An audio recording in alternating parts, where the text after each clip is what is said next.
नमस्कार दोस्तों, आज हम चर्चा करेंगे जोधपुर लोकसभा सीट की। इस सीट पर होने वाली चुनाव में कौन कौन होंगे दावेदार, किसे मिलेगी टिकट, और यह चुनाव 1999 के चुनाव की दिलाएगा याद, क्योंकि उसी चुनाव में गहलोत चुनाव हारे थे और पटखनी दी थी जसवंत सिंह जसोल ने।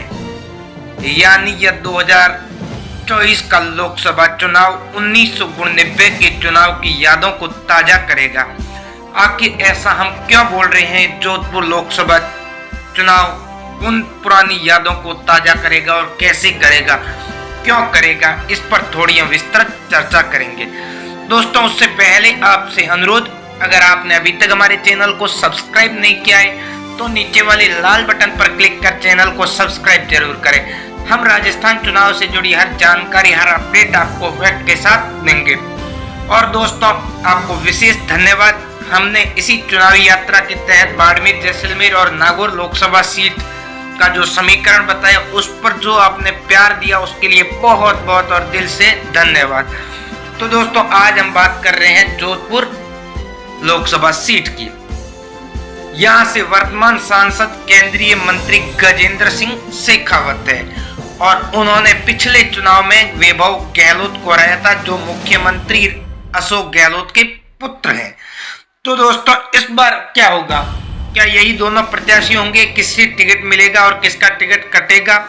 पार्टियां किस पर दाव खेलेगी? इस पर अगर चर्चा करें दोस्तों, तो पहले हम चर्चा करते हैं कांग्रेस की, क्योंकि कांग्रेस की चर्चा थोड़ी सी संक्षिप्त ही होगी। कांग्रेस में यहाँ पर सिंगल नाम है अशोक गहलोत या वैभव गहलोत, मतलब गहलोत परिवार, गहलोत फैमिली। इसके अलावा इस सीट पर कांग्रेस का कोई दावेदार हमें नजर आ नहीं रहा है, और जहां तक हमें जानकारी है कांग्रेस इसके अलावा किसी और को टिकट देगी नहीं। या तो स्वयं अशोक गहलोत चुनाव लड़ेंगे या वैभव गहलोत लड़ेंगे। जहां तक हमें जानकारी मिली है, इस सीट से अशोक गहलोत खुद चुनाव लड़ना चाहते हैं और पुत्र वैभव गहलोत को, जो खाली होगी सरदारपुरा सीट, वहां से चुनाव लड़वा कर राजस्थान की राजनीति में शिफ्ट करना अशोक गहलोत की रणनीति है। तो यानी कांग्रेस से अशोक गहलोत तय है। अब दोस्तों, हम बात करें बीजेपी की, तो यहाँ से वर्तमान सांसद गजेंद्र सिंह शेखावत केंद्र में मंत्री है, पर इस समय काफी मुश्किलों से गुजर रहे हैं। जोधपुर में जगह जगह शेखावत के खिलाफ पोस्टर लग रहे हैं, मोदी चाहिए, शेखावत नहीं चाहिए, बीजेपी से बैर नहीं, शेखावत की खैर नहीं। अभी पोस्टर क्यों लग रहे हैं, किस हिसाब से लग रहे हैं, इस पर भी थोड़ी चर्चा करें। उससे पहले और क्या क्या दिक्कत आ रही है गजेंद्र सिंह को, उस पर चर्चा करते हैं। दूसरी, गजेंद्र सिंह को सबसे बड़ी दिक्कत है कि विधानसभा चुनाव के समय जो टिकट वितरण हुआ था, उसमें गजेंद्र सिंह ने जो नई नाराजगी लेनी थी वो ले ली। जैसे बाबू सिंह का टिकट उन्होंने 5वीं लिस्ट में करवाया था, वही पहली लिस्ट में आता तो बाबू सिंह की गजेंद्र सिंह के प्रति इतनी नाराजगी नहीं होती। बाबू सिंह गुट आज पूरी तरीके से गजेंद्र सिंह से नाराज है। अब दूसरा, विधानसभा चुनाव के बाद जब सरकार बनी तो प्रतापपुरी के मंत्री बनने की पूरी संभावना थी, पर कयास लगाए, लोगों ने लगाए कि प्रतापपुरी को मंत्री नहीं बनाने की रणनीति गजेंद्र सिंह की है। यानी 2 विधानसभा सीट पर गजेंद्र सिंह के खिलाफ माहौल है। अब तीसरी पर चर्चा करते हैं, वो है सूरसागर। सूरसागर से सूर्यकांता व्यास 7 बार विधायक रही, 8 बार रही लगभग। उनका टिकट काटा, नए को दिया, वो भी जीत गया, पर सूर्यकांता व्यास उस उम्मीदवार का तो टिकट का विरोध नहीं कर पाई। स्वजातीय था, उसका कोई ज्यादा विरोध करती तो फिर समाज में गलत मैसेज चला जाता, पर उन्होंने भी खार किया तो गजेंद्र सिंह शेखावत। अब ऐसे में पार्टी गजेंद्र सिंह शेखावत का यहाँ से टिकट काटना चाह रही है, क्योंकि पार्टी जानती है कि गजेंद्र सिंह इस बार ये सीट निकाल नहीं पाएंगे। और सबसे बड़ी बात, जब से वसुंधरा राजे ने जोधपुर का दौरा किया है, गजेंद्र सिंह की हालत और खराब हो गई है चुनाव को लेकर, कि पूरी तरीके से गजेंद्र सिंह के खिलाफ भारी विरोध है, एंटी इनकम्बेंसी है। अब गजेंद्र सिंह के अलावा अगर कांग्रेस, भाजपा यहाँ पर किसी को उम्मीदवार बनाना चाहे तो किसे बना सकती है? इसको लेकर जो हमने मीडिया में चर्चाएं सुनी, संभावनाएं चुनी, और कुछ लोगों ने हमें जानकारी दी कि पार्टी यहाँ से जसवंत सिंह जसोल के पुत्र मानवेंद्र सिंह को यहाँ से चुनाव लड़ा सकती है।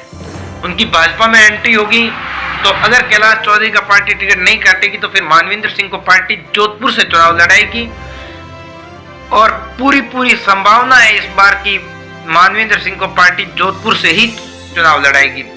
और पार्टी 1989 के चुनाव की फिर ताजा यादें करना चाहेगी, जिस चुनाव में सीएम अशोक गहलोत और जसवंत सिंह जसोल दोनों आमने सामने हुए थे और गहलोत को जसवंत सिंह ने बुरी तरीके से हरा दिया था और वो एक बहुत बड़ी खबर बनी थी, एक राजनीतिक गलियारों में चर्चा का विषय बन गया था कि जोधपुर से जसवंत सिंह ने मुख्यमंत्री अशोक गहलोत को हरा दिया। तो भाजपा चाहेगी कि उसी रणनीति पर काम किया जाए और लोगों के दिमाग में वो बातें फिर ताजा की जाए और जब भाजपा प्रचार करेगी तो उस बातों को दोहरा कर बताएगी लोगों को कि हमने पहले भी अशोक गहलोत को मुख्यमंत्री रहते हुए हराया है, उस समय जसवंत सिंह जी ने हराया था, इस समय मानवेंद्र सिंह जी ने हराएंगे और हरा सकते हैं और गहलोत की हार तय है। यानी भाजपा एक रणनीतिक तरीके से लोगों के दिमाग में, माइंड में यह चीज सेट करेगी कि गहलोत को हराना कोई बड़ी बात नहीं है और गहलोत को हराया हुआ है, पहले भी हराया हुआ है, अब फिर हराएंगे। यानी दोस्तों जो चुनाव हुआ था उसकी यादें की जाएगी और पार्टी यह सीट निकालने की कोशिश करेगी, क्योंकि अशोक गहलोत को हराना काफी मुश्किल भी है। वो 3 बार के मुख्यमंत्री हैं, कांग्रेस के कद्दावर नेता है, उसकी जगह वैभव गहलोत को हराना थोड़ा आसान रहता है क्योंकि उस पर फिर परिवारवाद का भी ठप्पा लगता है, कार्यकर्ताओं में भी एक नाराजगी जाती है और ऐसे में उन्हें हराना थोड़ा आसान है और गहलोत को हराना कम है। दूसरा, अब सबसे बड़ी समस्या यह है कि फिर गजेंद्र सिंह का क्या किया जाए। पार्टी एकदम गजेंद्र सिंह को कहां शिफ्ट करेगी या कहां सेट करेगी, इसको लेकर जो दोस्तों हमारे जानकार सूत्रों ने हमें बताया, इसके लिए 2 ऑफर चल रहे हैं। अगर कैलाश चौधरी लोकसभा चुनाव नहीं लड़ते हैं तो फिर मानवेंद्र सिंह बाड़मेर से चुनाव लड़ेंगे, तो फिर गजेंद्र सिंह को स्वतः जोधपुर से लड़ना पड़ेगा और कैलाश चौधरी को पार्टी संगठन में शिफ्ट करेगी और प्रदेश अध्यक्ष बना सकती है, क्योंकि वर्तमान प्रदेश अध्यक्ष सीपी जोशी चित्तौड़गढ़ से चुनाव लड़ेंगे।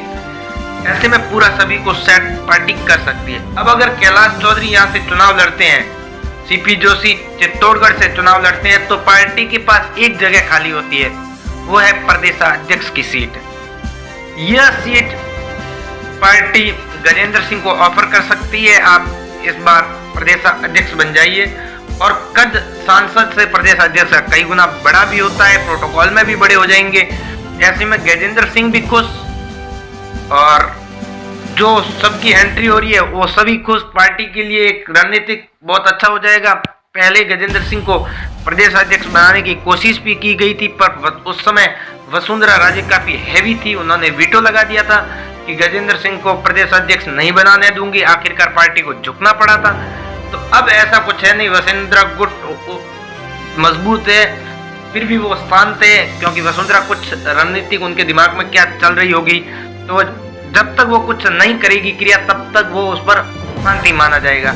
ऐसे में इस बार अगर गजेंद्र सिंह को प्रदेश अध्यक्ष बनाए तो वसुंधरा राजे भी इतना कोई बड़ा विरोध नहीं कर पाएगी, हमें नहीं लग रहा है। तो ऐसे में पार्टी सबको सेट कर सकती है। कैलाश चौधरी बाड़मेर से लड़ देंगे, मानवेंद्र सिंह जी जोधपुर से लड़ देंगे, सीपी जोशी चित्तौड़गढ़ से लड़ देंगे, प्रदेश अध्यक्ष सीट खाली होगी, उस पर गजेंद्र सिंह सेट हो जाएंगे।